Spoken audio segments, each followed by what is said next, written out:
নমস্কার বন্ধুরা, আশা করি তোমরা ভালো আছো। সবার প্রিয় বাঙালির কিচেনে তোমাদের স্বাগত। আর সবার প্রিয় বাঙালির কিচেন মানেই হলো সহজ পদ্ধতিতে চটজলদি রান্না বান্না। আর আজ আমি তোমাদের সঙ্গে শেয়ার করতে চলেছি গরম ভাতের সেরা সঙ্গী চমৎকার পটলের ভর্তা। আরে বাহ, দেখতে কেমন লোভনীয় হয়েছে দেখো, খেতে ঠিক ততটাই সুন্দর। তাহলে চলো রেসিপি শুরু করে নেওয়া যাক। এই দেখো, দেখতে পাচ্ছ আমার কাছে এই অবশিষ্ট কেবলমাত্র 4টা পটলই আছে। আর ভাবলাম 4টা পটল দিয়ে একটা দারুণ রেসিপি তৈরি করা যাক। তো এইবার আমার কাজ হবে সবার প্রথম পটলগুলোকে ছিলে নেওয়া। ব্যাস, এইবার দেখো পটলগুলো একদম রেডি। এইবার এগুলোকে ধুয়ে নিয়ে কেটে নেওয়ার পালা।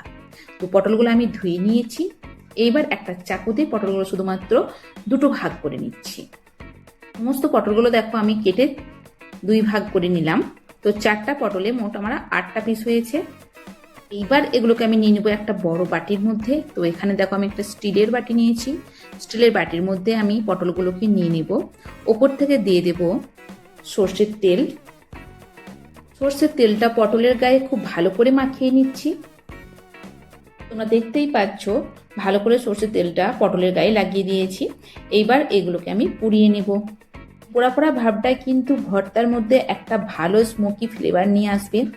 এবার দেখো একটা তারের নেটকে গ্যাসের উপরে বসিয়ে দিয়েছি। ফ্লেমটা একদম লো করে দিয়েছি। আর পটলগুলো একে একে সবই নেটের উপর দিয়ে দেব। আর এইভাবে পুড়িয়ে নিলে কিন্তু পটলগুলো খুব ভালোভাবে পুড়ে যাবে। যাদের বাড়িতে মাটির উনুন আছে তারা শিকচের মধ্যে পটলগুলোকে গেঁথে পুড়িয়ে নিতে পারো, তবে কিন্তু খুব খেয়াল রাখবে পটলগুলো যাতে একদম পুড়ে ছাই হয়ে না যায়। পাশাপাশি দেখো দিয়ে দিয়েছি একটা রসুন। রসুনটা এইভাবে পুড়িয়ে নিয়ে যদি তুমি ভর্তাটা বানাও, এটা কিন্তু টেস্ট একটা অন্যরকম আসে। পটলের এক পাশটা পোড়ানোর জন্য আমার টাইম লেগেছে 2 থেকে 3 মিনিট। 2 থেকে 3 মিনিট পর আমি এইভাবে পটলগুলোকে উল্টে দেব। মাঝখানে যে পটলের পিসগুলো রয়েছে সেগুলো দেখবে আগে পুড়ে সিদ্ধ হয়ে যাবে, সাইডের গুলো একটু দেরি হবে। মিডিলে যে পটলের পিসগুলো ছিল সেগুলো হয়ে গেছে। তাহলে চলো ওগুলোকে আগে তুলে নেওয়া যাক। বাকি সাইডের যে পিসগুলো আছে সেগুলো আমি মিডিলে দিয়ে ওগুলো ভালো করে পুড়িয়ে নিব। এইবার তোমরা দেখতেই পাচ্ছ অবশিষ্ট পটলের পিসগুলো কিন্তু পুড়ে সিদ্ধ হয়ে গেছে। এইবার ফ্লেমটা কিন্তু আমি বন্ধ করে দিয়েছি। এবার সমস্ত পটলগুলো আমি একটা ঝাঁঝরির মধ্যে নিয়ে নেব। এবার সমস্ত পটলগুলোকে রেস্টে রেখে দেবো ঠান্ডা হওয়ার জন্য। এবার রসুনটাকে ছাড়িয়ে নেব। তো রসুনটা একদম মুখের দিক দিয়ে একটা চাকু নিয়ে এইভাবে কেটে দিতে হবে।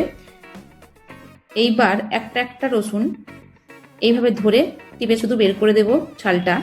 সমস্ত রসুনগুলো আমি ছিলে রেডি করে নিয়েছি। এবার পটলের গায়ে যেখানে বেশি পোড়া পোড়া ভাব আছে বা বেশি পড়ে গেছে সেই জায়গাটা হাত দিয়ে এইভাবে তুলে দেবো। পটলগুলো কিন্তু জলে ধুয়ে নেবে না বা রসুনটা কিন্তু জলে ধুয়ে নেবে না। এইভাবে যেখানে বেশি পোড়া আছে সেইগুলো এইভাবে তুলে ফেলে দিতে হবে। ভিডিওতে আমি প্রত্যেকটা জিনিস খুব সুন্দরভাবে দেখিয়েছি।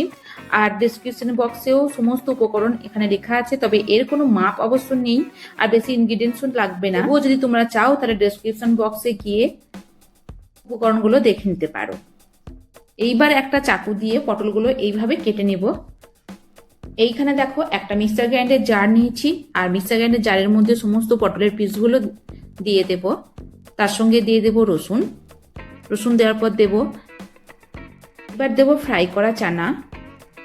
এইবারে দিয়ে দেব 1 টিস্পুন ধনিয়া, কিছুটা পরিমাণ কুচনো পেঁয়াজ। এবার ঢাকা দিয়ে গ্রাইন্ড করে নেব। তোমরা দেখতে পাচ্ছ গ্রাইন্ড করে নিয়েছি। অল্প একটু জল মিশিয়ে আর একবার এটাকে গ্রাইন্ড করে পেস্ট বানিয়ে নেব। এটা পেস্ট তৈরি হয়ে গেছে। এবার নিয়ে নিয়েছি গ্যাসের উপর একটা কড়াই। কড়াইয়ের মধ্যে দিয়ে দেব তেল। তেল গরম হয়ে গেছে। তেল গরম হয়ে যাওয়ার পর দিয়ে দেব 1 টিস্পুন জিরা, অল্প পরিমাণ লবণ, 4 থেকে 5টা কাঁচা লঙ্কা যেগুলো আমি এইভাবে কেটে নিয়েছি। তোমরা চাইলে ছোট ছোট পিস করেও কেটে দিতে পারো। এইবার দিয়ে দেব কুচনো পেঁয়াজ। পেঁয়াজ দেওয়ার পর একটুখানি নেড়েচেড়ে ফ্রাই করে নিতে হবে।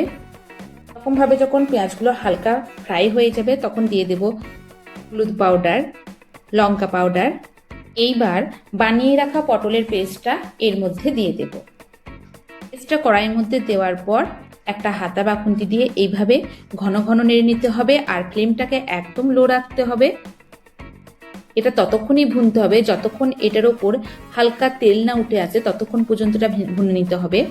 আর এইবার দিয়ে দিলাম স্বাদ মতো লবণ। লবণ ঝাল তোমরা তোমাদের পরিমাণ মতো এখানে দিতে থাকবে।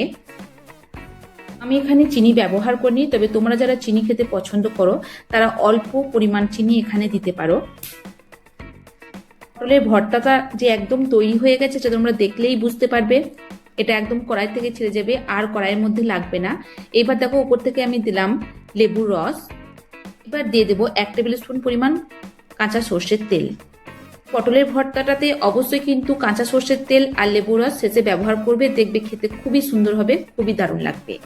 এবার দেখো আমি প্লেটে সার্ভ করে নিয়েছি। এটা বাড়িতে সকলেই পছন্দ করবে, যারা পটল খেতে পছন্দ করে না তারাও এই রেসিপিটা চেটে পুটে খাবে। রেসিপিটা বানানো খুবই ইজি, খরচা একদমই কম, মশলা তো এর মধ্যে একদমই নেই বললেই চলে। এটা শরীরের পক্ষে খুবই একটা উপকারী জিনিস। আর এইরকম একটা পটলের ভর্তা রেসিপি গরম ভাতের সঙ্গে জাস্ট জমে যাবে। তোমরা যারা আমার ভিডিও দেখছো তারা অবশ্যই আমাকে লাইক, কমেন্ট, শেয়ার করবে। আর আমার চ্যানেলে নতুন হয়ে থাকলে চ্যানেলটিকে সাবস্ক্রাইব করবে। Thank you.